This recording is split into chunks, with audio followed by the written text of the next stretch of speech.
Ndugu zangu, tumsifu Yesu Kristo. Karibuni tutafakari masomo ya Dominika ya 16 mwaka A.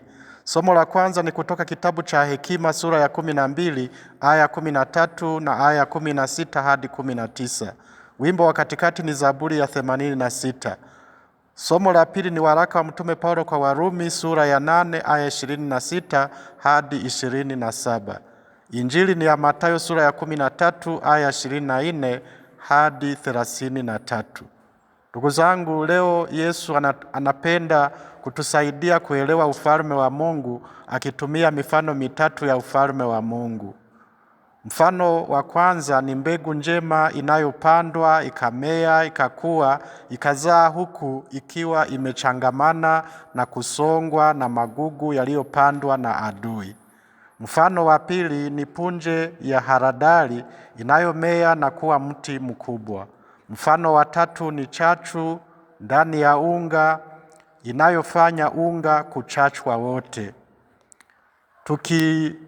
Tukifafanua zaidi mfano wa kwanza wa mbegu njema ya ngano kusongwa na magugu, tunaambiwa kwamba adui alipanda magugu watu wakiwa wamelala, maana yake usiku.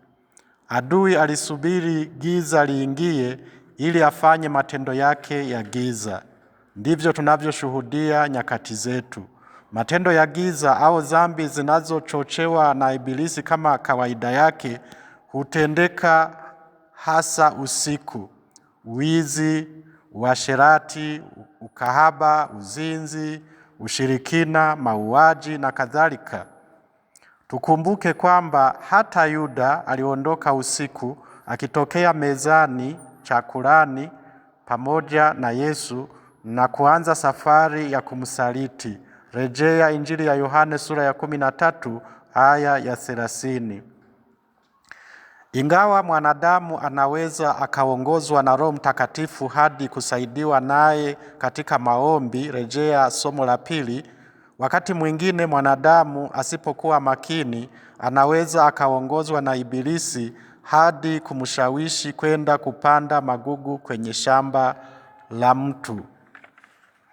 Maana yake mwanadamu akiongozwa na Roho Mtakatifu anaweza akayaokoa au akayaboresha maisha ya jirani yake, lakini akiongozwa na Ibilisi mwanadamu huyaharibu maendeleo au maisha ya jirani yake. Hata hivyo, kuna makosa yanayofanyika kuhusu namna ya kujilinda, kujihami au kutafuta kinga mbele ya mashambulizi ya Ibilisi, pepo wachafu na washirika wake ambao ni wachawi au waganga wa kienyeji. Makosa yenyewe ni kutafuta ulinzi au kinga kwa njia za ushirikina. Ukitaka shamba lako lisipandwe magugu, ukitaka biashara yako isiharibiwe na muovu, ukitaka maisha yako yasigubikwe na giza la uchawi, suluhisho sio kujiunga na mambo ya ushirikina. Ushirikina ni mbinu za shetani pia. Shetani hafukuzwi na shetani. Shetani hufukuzwa na Mungu. Shetani sio mlinzi wa mashamba yetu, sio mlinzi wa nyumba zetu, sio mlinzi wa maisha yetu. Mlinzi wetu ni Mungu. Kama unahofia kushambuliwa na adui shetani au washirika wake, jikabidhi kwa Mungu na maombezi ya watakatifu kama kinga yako. Ukijikabidhi kwa Mungu utakuwa umepata mlinzi mwenye nguvu kumshinda shetani. Utakuwa salama. Kumbuka Zaburi ya 27 aya ya kwanza. Bwana ni nuru yangu na wokovu wangu, nimwogope nani? Bwana ni ngome ya uzima wangu, nimhofu nani? Bwana ni ngome ya uzima wangu, nimhofu nani? Ndugu yangu, ukijiingiza katika mambo ya ushirikina katika mambo ya waganga wa kienyeji, Kumbe ni namna ya kumwambia Mungu kwamba huna imani naye na humtumainii tena. Ni namna ya kumfukuza katika ulinzi wa maisha yako.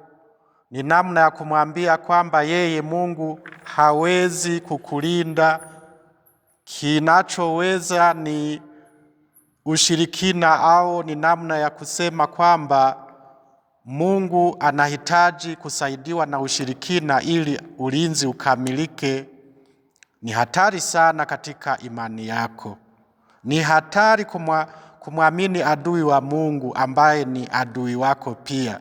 Maana shetani hata kupenda hata siku moja. Ni adui yako, ana wivu na wewe, kwa sababu anajua kwamba ukifanya vizuri utaenda mbinguni na yeye motoni. Sasa kama unamwamini yeye badala ya kumwamini Mungu wetu mwenye nguvu, kumbe unajiweka we mwenyewe hatarini. Tazama hasara walizozipata Adamu na Hawa baada ya kushindwa kumwamini Mungu, wakamwamini nyoka, shetani. Rejea kitabu cha Mwanzo, tajisomea kitabu cha Mwanzo sura ya 3 aya 16 hadi 19, ambapo tunaona madhara walioyapata, hasara walizozipata Adamu na Eva au Hawa baada ya kukubali maelekezo ya shetani kuliko kukubali maelekezo ya Mungu. Kwa hiyo hasara walizozipata hata leo sisi wanadamu wote tumesha athirika na mpaka mwisho wa dunia. Ndugu zangu, kinyume na kuongozwa na Ibilisi, mwanadamu akiongozwa na Roho Mtakatifu anaweza akawa kama chachu ndani ya unga.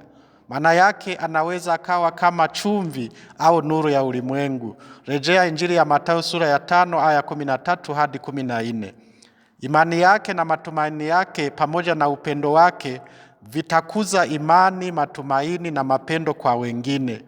Furaha yake na usafi wake wa moyo, bidii yake, ujasiri wake, majitoleo yake, kujali kwake na kuwajibika kwake, ushauri wake, ukarimu wake, huruma yake, unyenyekevu wake, upole wake, utii wake, wema wake na kadhalika, vitakuwa mifano na misaada mikubwa kwa wengine. Vitawaamsha wengine na kufanya unga wote uchachwe, au tuseme kufanya majirani na ulimwengu unaomzunguka ukolezwe na chachu ya Injili. Kwa maneno mengine, ufalme wa Mungu utakuwa kama punje ya haradali inayomea na kukua na kuwa mti mkubwa. Maana yake imani, matumaini na mapendo vikizidi kuongezeka rohoni mwa muumini, matendo mema huzidi kuongezeka kutoka kwake na kutoka kwa wale wanaomzunguka. Injili inatukumbusha kwamba kwa sasa ni vigumu kutenganisha magugu na ngano. Kutenganisha wabaya na wema sio rahisi. Kuwatambua na kuwatenganisha. Kumbe kazi ya kuwahukumu watu tumwachie Mungu ajuaye na aonaye kila kitu na kila mtu. Malipo sahihi pia tumwachie Mungu.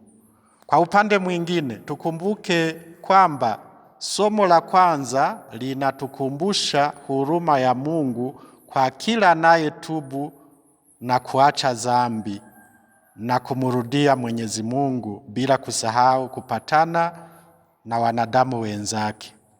Muda unaofaa kwa upatanisho huo na kuacha maovu na kujikita kutenda mema ni muda huu tulio nao wa uhai wetu. Neema ya Mungu ikitusaidia, tukiongozwa na Roho Mtakatifu, tukijiweka chini ya maombezi ya watakatifu, hasa Mama Bikira Maria, tutafanikisha wokovu wetu na wokovu wa majirani zetu na kuurithi ufalme wa Mungu milele na milele. Amina. Atukuzwe Baba na Mwana na Roho Mtakatifu, kama mwanzo na sasa na siku zote na milele. Amina. Asanteni kwa kunisikiliza. Mungu awabariki.